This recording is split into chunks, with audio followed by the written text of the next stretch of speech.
They sued me over a few goats. Yeah, that's how this whole thing started. A lawsuit over animals doing what animals do.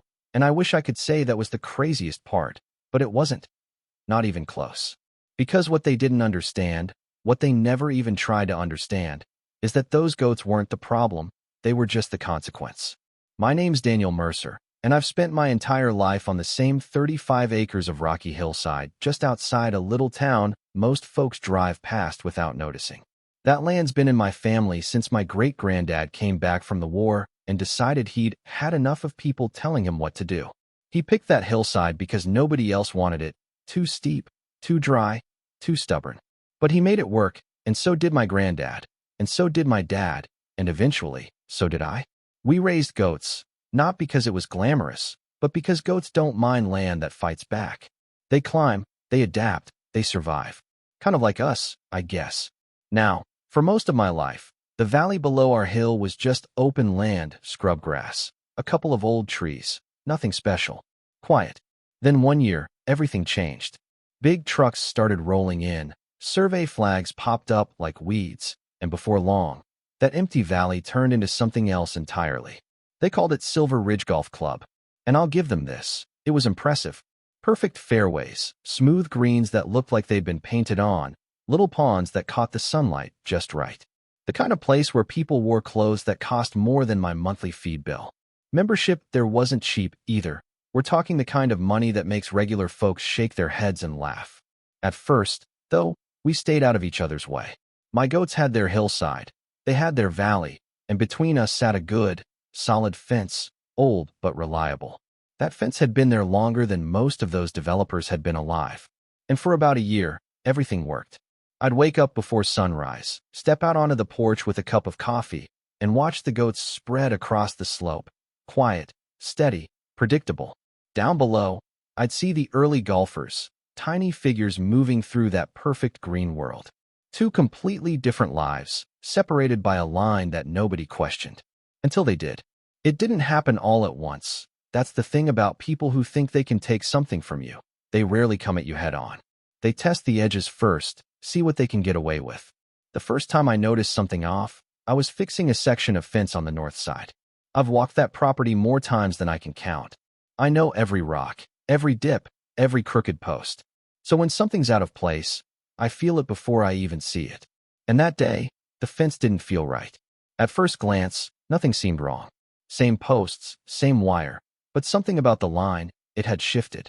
Not by much, maybe 10 feet, maybe less. Just enough that if you weren't paying attention, you'd miss it. I stood there a while, just looking, trying to convince myself I was imagining it. But I wasn't. Over the next week, I walked the entire boundary. And the more I looked, the worse it got. Little sections, here and there, all nudged inward. 10 feet here, 15 there, small changes, spread out just enough that no single spot would raise alarm. But together, they'd taken nearly an acre. An acre might not sound like much to some people, but on land like mine, every foot matters. That's grazing space. That's feed. That's part of my livelihood. So I did what anyone would do. I went down there. The clubhouse sat like something out of a magazine, glass walls, polished wood, people sipping drinks like they didn't have a care in the world. I remember feeling out of place walking in with my dusty boots and work jacket, but I didn't let that stop me. I asked for whoever was in charge, and that's how I met Carter Hale. Carter was the general manager, mid-40s, clean-cut, the kind of guy who smiled like he practiced it in a mirror. He wore those pastel golf shirts like a uniform, and everything about him said he was used to getting his way. "Mr. Mercer," he said, like he already knew who I was, extending a hand. "What can we do for you today?" I didn't shake it right away, just looked at him. "You can start by explaining why your fence is sitting on my land." That smile didn't disappear, but it changed. Tightened, just a little. "I'm not sure what you mean," he said smoothly. "Our property lines were established during development. Everything's been surveyed." "Yeah," I said, "so has mine." There was a pause, not long, but enough. "Well," he continued, "if there's been some kind of misunderstanding, I'm sure we can look into it." "It's not a misunderstanding," I said, keeping my voice steady. "Your people moved my fence." Now that hit something. His posture shifted slightly, like I'd crossed from inconvenience into problem. "I can assure you," he said, a little colder now. We haven't moved anything that doesn't belong to us. I leaned in just a bit. Then you won't mind if I bring my survey down here tomorrow. Another pause, longer this time. Of course not, he said. We're always happy to review documentation. But the way he said it, it didn't feel like agreement. It felt like a challenge. And standing there, looking at that polished floor, those clean lines, that perfect little world they'd built, I had this feeling settle in my gut. This wasn't going to be simple. And I was right. Because the next day, everything changed. The next morning, I didn't rush. That probably sounds strange, given everything. But when you've lived on a piece of land your whole life, you learn not to react too fast. Land teaches you patience, teaches you that rushing usually costs more than it saves. So I made my coffee, fed the herd, walked the fence line one more time just to steady myself. And then I grabbed the survey papers my dad had kept in a weathered metal box for decades. Those papers weren't just documents, they were history. Hand-marked boundaries, notes in the margins, signatures from people long gone. Proof that what we had was ours. When I got back down to the club, Carter was already waiting, like he knew I'd be there. Same clean shirt, same practice smile, though this time it sat a little tighter on his face.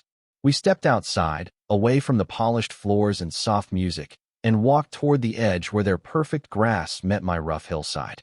I handed him the survey without saying much, just let him look. He flipped through it slowly, too slowly, like he was buying time. Looks thorough, he said finally. It is. I'm sure our team has something similar, he added, handing it back. These things can get complicated. I let out a quiet breath, then pointed toward one of the posts. That fence used to run 10 feet out from where it is now. Right there, you can still see the old anchor hole. He glanced at it, and for a split second, I saw it. Recognition. He knew. But then it was gone. Construction can shift things, he said. Ground settles, markers move. Fences don't just walk uphill on their own, Carter. That did it. The smile dropped. Now we were done pretending. He folded his arms, looked out across the course like he was calculating something. Look, he said, voice lower now, we've invested a lot into this property. Millions. Everything here was planned carefully. Not carefully enough, I said. His jaw tightened. If there's been a minor encroachment, we can discuss compensation. I almost laughed, not because it was funny, but because it was so absurd it didn't feel real. Compensation, I said. You're offering to rent land you already took from me? I'm offering a practical solution. No, I said, shaking my head. You're offering to make theft sound polite. That word hung there, theft.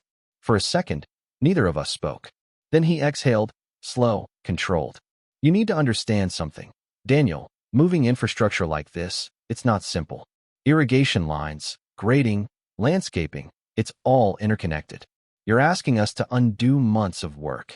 I'm not asking, I said quietly. I'm telling you to put my land back the way it was. He looked at me then, really looked. And I could see the shift, the moment he decided what kind of person I was in his mind, not a partner, not a neighbor, just an obstacle. I don't think you realize who you're dealing with, he said. I held his gaze. I don't think you realize whose land you're standing on. That was the end of that conversation. I gave him 30 days, not because I thought he'd fix it, but because I wanted it on record. Clear, fair, reasonable. 30 days to move the fence back where it belonged. 30 days to make it right. They didn't. Not only did they not fix it, they doubled down. Within a week, crews were back out there, digging, installing new sprinkler systems, planting imported grass that looked like it had never seen a dry day in its life. They weren't just using my land anymore. They were transforming it, stitching it into their course like it had always been theirs. And that's when something in me shifted. Up until that point, I was still thinking like a neighbor, like this could be resolved with enough talking, enough proof, enough patience. But watching them do that, watching them erase the line like it never existed, that wasn't a misunderstanding. That was a decision. And decisions have consequences. Now here's the thing about goats. People who've never worked with them tend to think they're dumb, stubborn animals. They're not. They're curious, opportunistic, and incredibly good at finding weakness. And thanks to all that construction, there were weaknesses everywhere. Loose wire, half-set posts, gaps where crews had cut corners, figuring they'd come back and fix it later. Except later never came. At first, I didn't plan anything. I just noticed. The first escape happened on a Saturday, one of their busy days. I was up on the hill, fixing a trough, when I saw it, a small group of goats drifting lower than usual, noses to the ground, following a scent. Fresh grass. Better grass. I started heading down, calling out, but by the time I got close, they'd found the gap. 12 of them slipped through like they'd been waiting for it their whole lives. And then, they were in. If you've never seen goats hit a perfectly maintained golf fairway, it's something else. They didn't hesitate, didn't second guess. They just went to work. Heads down, tearing through that thick, soft grass like it was a buffet laid out just for them. I leaned on the fence for a second, just watching. Part of me knew I should act faster. But another part of me, the part that had been standing in that clubhouse, being told my land was negotiable, that part stayed still. By the time the grounds crew noticed, it was too late. There was a strip, maybe 20 feet wide, cut straight through the fairway like a scar. Clean, uneven, unmistakable. And the green? Well, goats don't just eat. They leave things behind. I heard the shouting before I saw Carter. He came storming across the grass, face red, waving his arms like he could undo what had already been done. "What the hell is this?" he yelled. I stepped through the gate slowly, calm as I could manage. "Looks like your fence has a problem. This is your responsibility," he snapped. "Your animals came through your fence. I cut in. The one your crew damaged." He pointed at the damage, at the torn grass, at the mess. "Do you have any idea what this costs?" I shrugged slightly. Probably about as much as moving a fence back where it belongs. That hit him harder than anything else. For a second, I thought he might actually lose it right there, but instead, he just stared at me, breathing hard, like he was filing something away. "This isn't over," he said. "No," I agreed quietly. "It's not." After that, things got tense. They patched some of the obvious gaps, but not all of them. Maybe they thought one incident was enough to scare me into backing down. Maybe they figured I'd tighten things up on my side. I didn't. And about 2 weeks later, the second escape happened.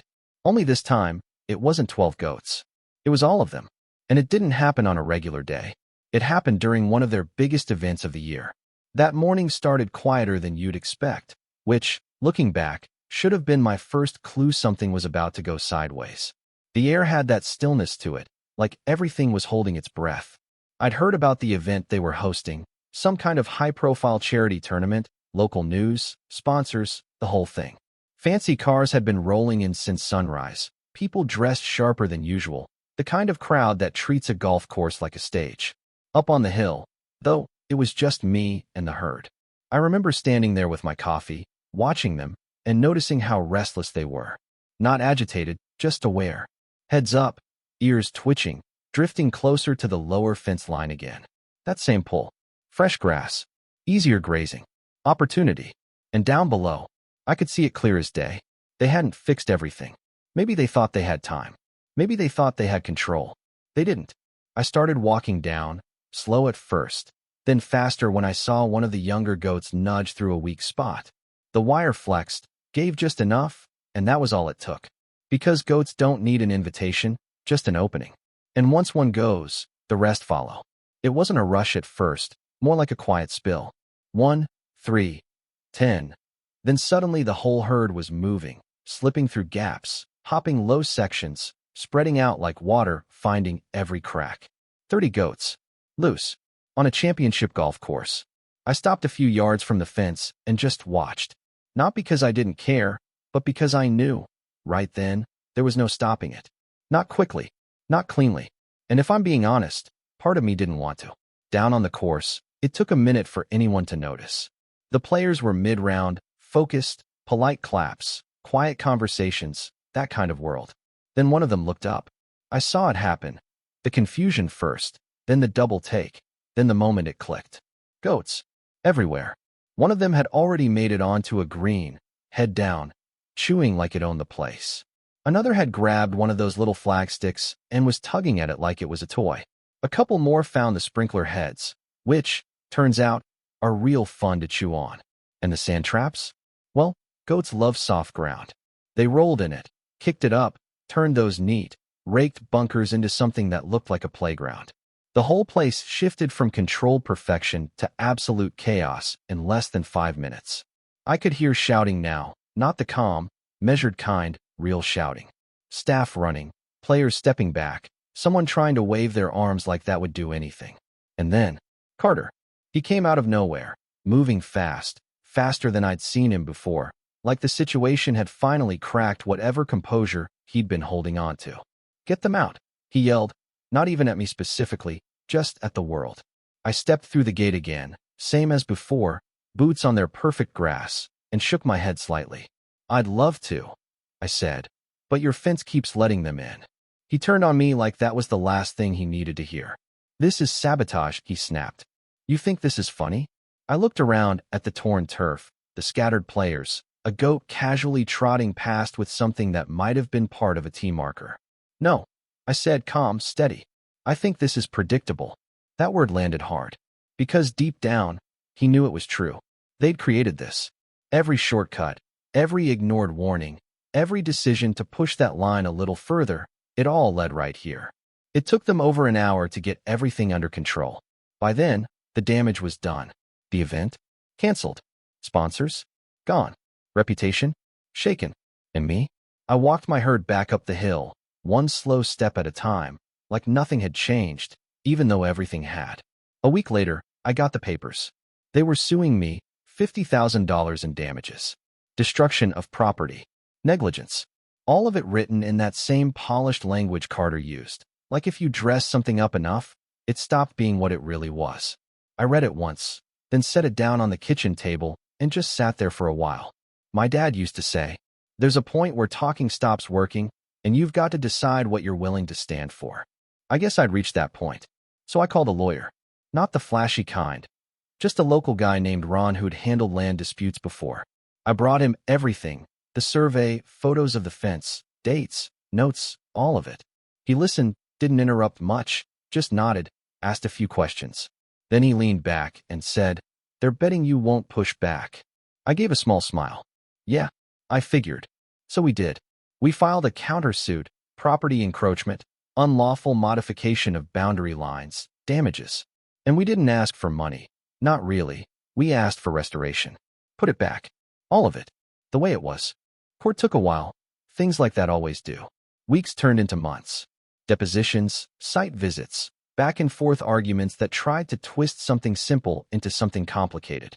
But land doesn't lie. The survey held. The photos held. Even some of their own contractors slipped up, admitted under questioning that adjustments had been made for alignment purposes. Alignment. That's what they called it. The day of the ruling. I didn't feel nervous. Not exactly.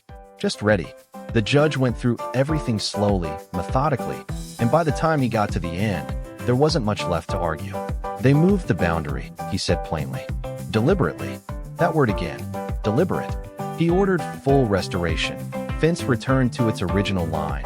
All encroaching structures removed. Irrigation systems pulled back. Landscaping redone. On their dime.